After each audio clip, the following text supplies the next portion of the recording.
this is a tutorial for beginners. If you're new to PowerPoint or have just basic knowledge, this will help you understand the interface and how to go around the software of the package. Now if you're using 2010 or below, once you open it, it's going to jump into a blank page or a blank presentation. But if you're using 2013, 16 and 19, it will come up with an interface like this, where we have the blank here, and if we're connected online, we'll see templates here that we can pick from and use.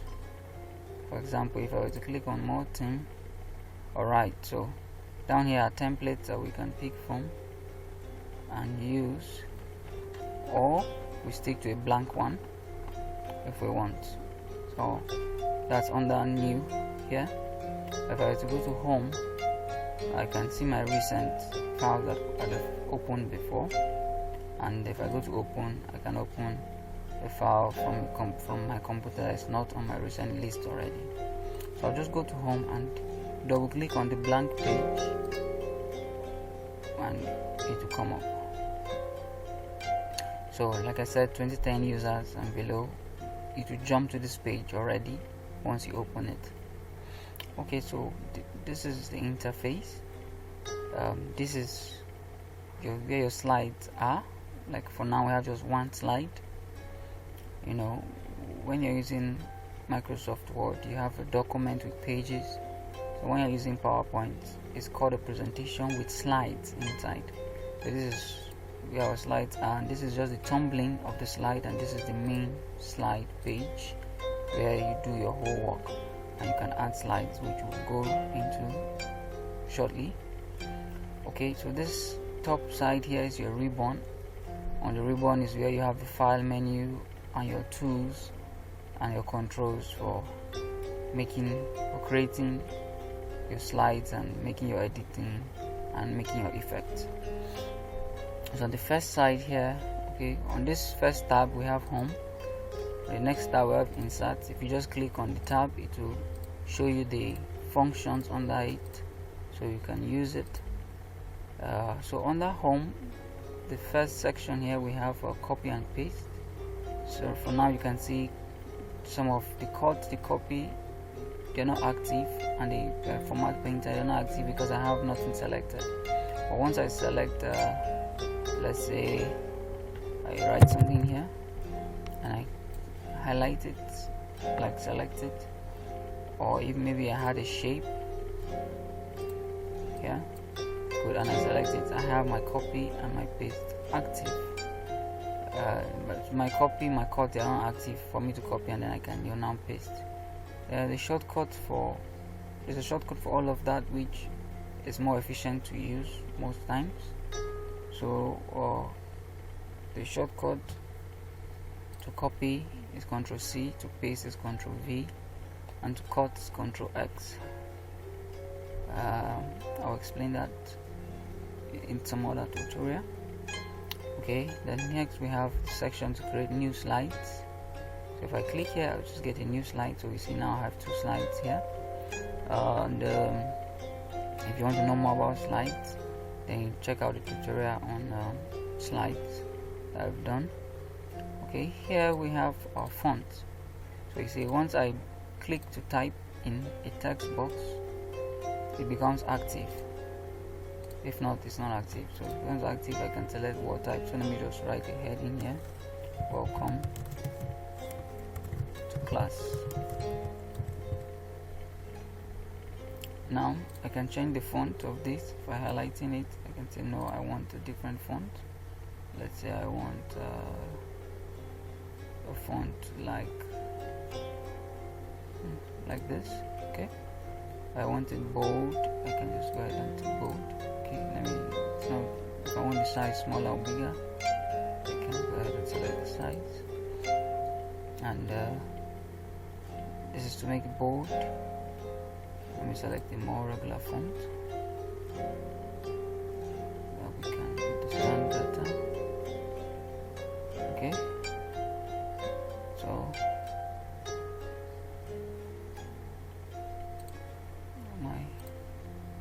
Okay, let me just type the name of the font that I want.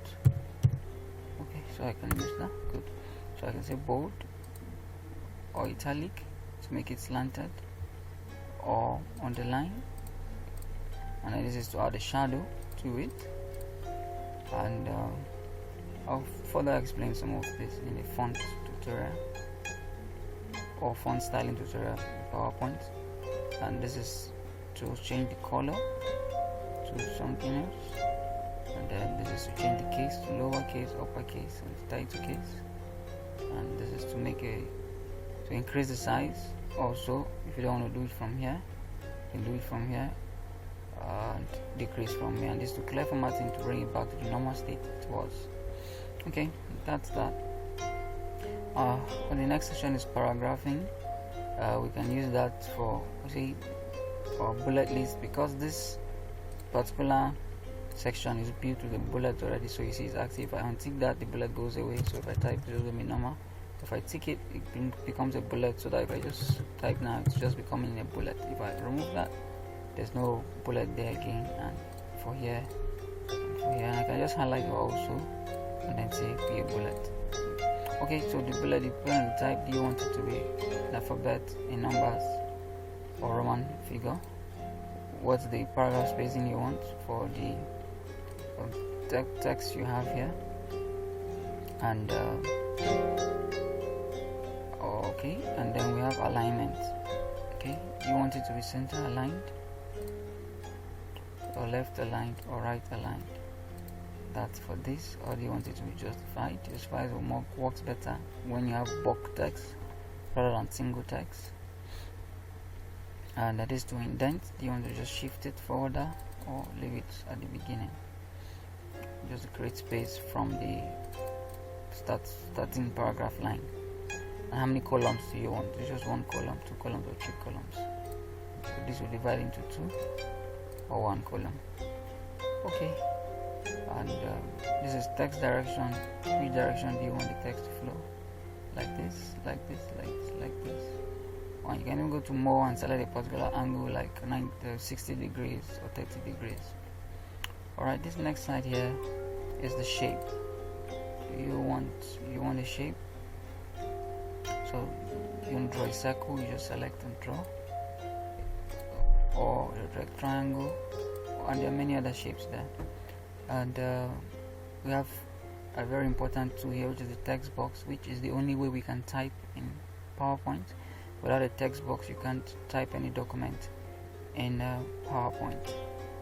Also, if you want to draw a perfect shape, when you select the shape, just come and click once to draw a perfect shape for you with all sides equal. If it's a triangle, if it's a square, just click once, and then you can increase the size holding shift.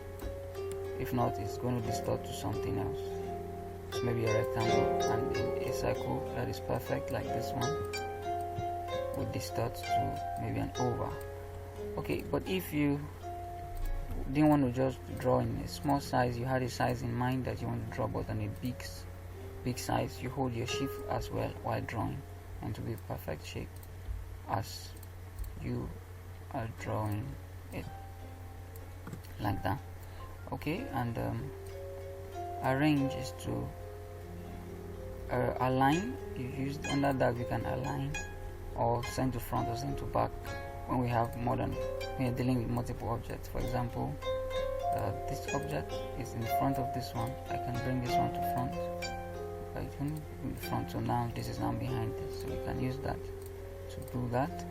And here, quick style or just styles you want to select quickly for a shape and an object. Okay, here's the color of the object, and this is the outline.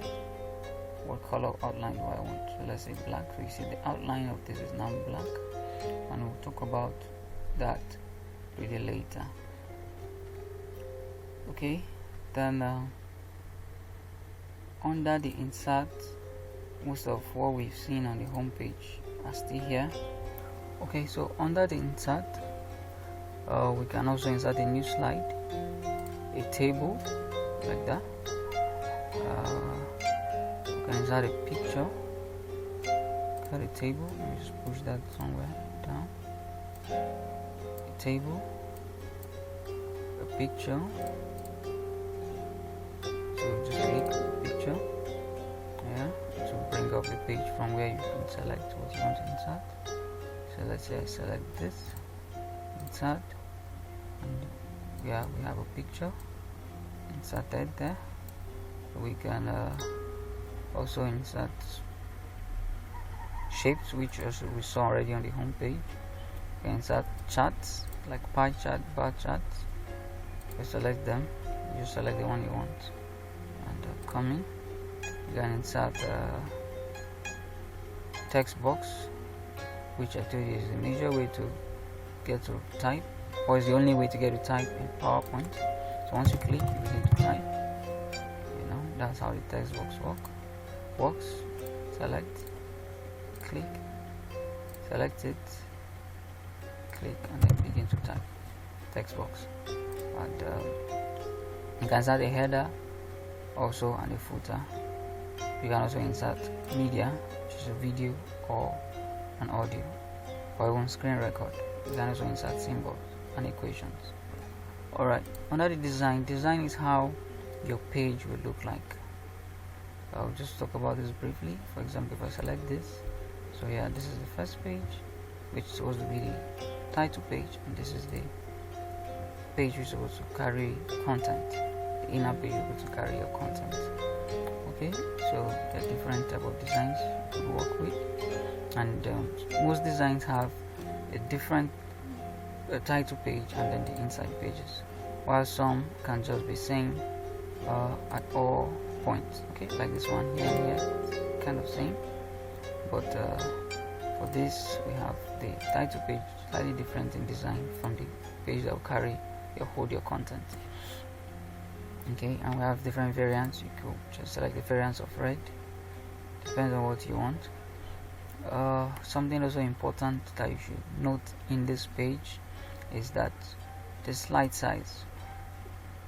Right now we're on a 16:9 slide size, which is a normal screen, modern day television screen. But if you were using a projector, most projector, I think they fall on the 4:3 size setting.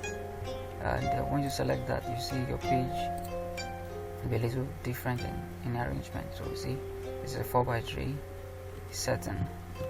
So just Ctrl Z to undo, or switch back to 16:9 manually by myself. We'll talk about that later, or watch the videos on the flyers. You see we used a lot of page size in there.